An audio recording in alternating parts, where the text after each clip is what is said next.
What is going on? Welcome back to Financial Journey. So today we're going to talk to you about Virgin Galactic. I want to go over some of the current data points, what's been coming up from the company itself, and go over everything else you need to know. But first, make sure to hit that thumbs up and subscribe. Always greatly appreciate that. And with that said, let's get right to it. So on Friday, it was a pretty epic day, up 5.26%. A lot of volatility, so 240 the low, 265 is the high. 11.5 million shares were traded, 13.05 was or is the average. There was no actual news on Friday from Virgin, but there was news on Tuesday, December the 19th. So I didn't really cover that since my last update. And that was just them scheduling their 11th space flight. And that's going to be scheduled for January 26, 2024. A lot of private astronauts. So you can kind of see astronaut 23 through 26. So I think this is a fairly good thing. They're starting to really ramp up once again. The only other thing that really did come out, I believe it was on that exact same day, was some Form 4s, and that just showed that some insiders did sell. So this one was Sarah, did sell a small handful of shares. It was transaction code F, and you can even see the explanation right down here. It was for tax purposes. Same goes for Douglas right here. So sold only 684 shares. So not really much to talk on for that, but still it was for tax purposes. So once again, nothing really crazy for that. I'll go over some data points starting off with options on Friday. $336,000 in calls being purchased versus 85,000 in puts. Sentiment wise though, 57% of all the options was optimistic and bullish. So this has been more of a growing trend over the last little bit. I did do, I think, my last video on Virgin saying that why is it lagging?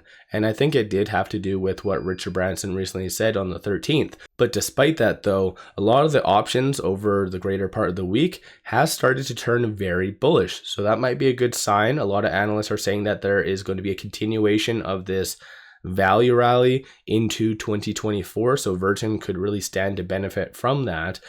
As well, looking at the specific calls that were purchased on Friday, there is an anticipation for it to be above $3 by the end of next week. So kind of positive for that. Looking at puts, it's anticipated for it to be sub around 250, so kind of where it's at. So even in that regard, that has improved quite significantly over the last week. So once again, something to kind of note. There was this article that did come out. Take note, it is from Motley Fool, so that's not necessarily the most credible place, but it does say no more cash from Richard Branson. Is this the end for Virgin Galactic? So goes over here on how he did state that ultimately they have about $1 billion and right here. So we don't have the deepest pockets after COVID, and Virgin Galactic has got 1 billion or nearly, which it should believe is going to be sufficient to do the job on its own.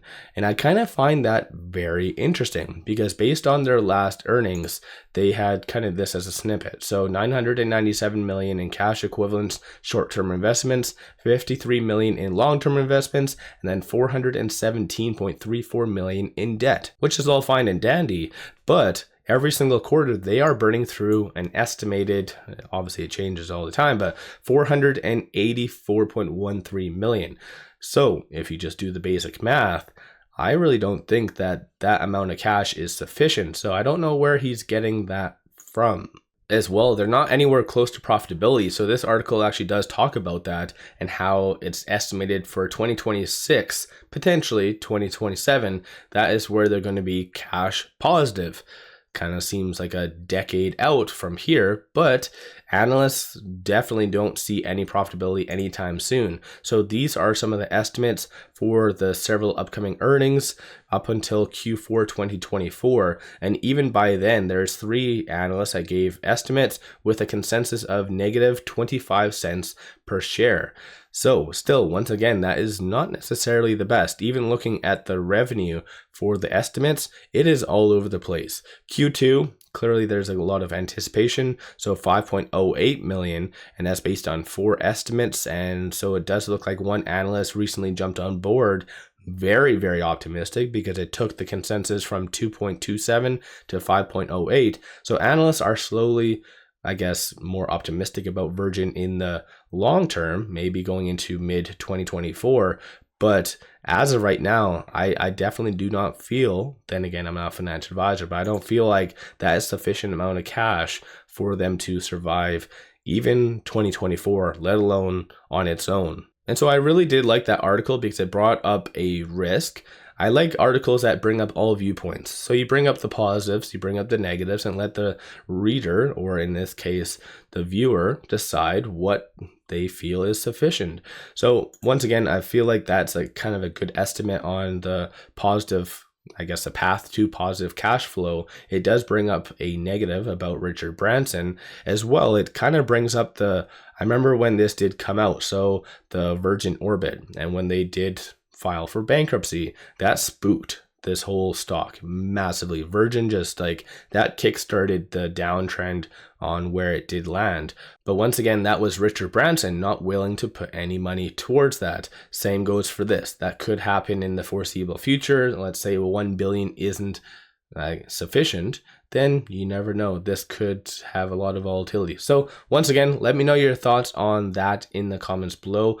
Like I've said in the past though, you got to give it to them. They are very, very consistent operationally. So I think that's definitely something that Virgin has good going for them in the foreseeable future. They are very hungry to succeed. But moving on though, let's talk on shorts and what they did on Friday and what they might be doing going into this upcoming week, which is a shorter week. On a side note, Merry Christmas, Happy Holidays, whatever you celebrate. Just spend time with family. As much as it is fun to invest in stocks and all the other fun jazz, family is key. So utilization is 76.39, short score is 80.01.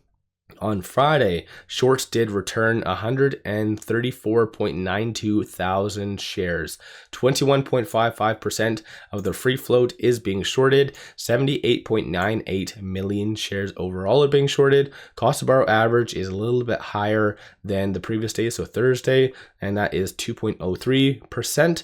And through the interactive broker, short availability does indicate that there's only around 60,000 shares available to be shorted.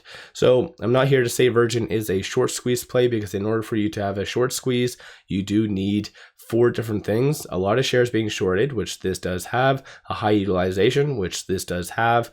You also need a high cost to borrow. This doesn't really suffice. And then you need a 4th aspect, and that is a surprise catalyst. And Virgin, in my opinion, I don't feel like they have that aspect or that kind of foundation to surprise the broader market. They've laid out everything that is coming in the foreseeable future, unless they're doing something top secret or get a grant, possibly. So who knows? Let me know your thoughts on that in the comments below. But let's move on to technicals. So with it closing at $2.60, it is between this P and this R1. So $2.46 is going to be that next strong support. And then $2.67 is going to be that next strong resistance. So in fact, the intraday on Friday bounced off of both the pivot and the R1, but it did orient itself and preparing itself for a breakout into this R1 to the R2. So maybe as high as $2.81. And then once it breaks that, then 302. Like I said, based on the options activity, people are anticipating for it to be above $3 by the end of next week. So that might be a little bit more optimistic. Looking at this though, shows number of retail investors were getting in on Friday. Stochastic is at 73, so it is kind of high. So that could be considered as overbought, but there is no defined trend right now. So the technicals are still kind of good and have a lot more room for Virgin to go up, potentially to that $3 mark. So in the short term, I do see a lot more upside coming versus the down risk. And that would just more so be piggybacking as a result of the broader market. So once again, let me know your thoughts on that. And when it comes down to profitability, when do you feel that is going to be achieved? Do you think 2026, 2027, never? What's your viewpoint on all that? Don't forget to hit that thumbs up and subscribe. But one final thing I just wanted to share with you, take advantage of this promo only up until December the 31st. Sign up for an account with me, throw $100 at it, and you get 5 free stocks. Each stock is valued up to $2,000. So this is one of the best deals in the market. Link in the description below and also the comments. With all that said, I appreciate all of you watching.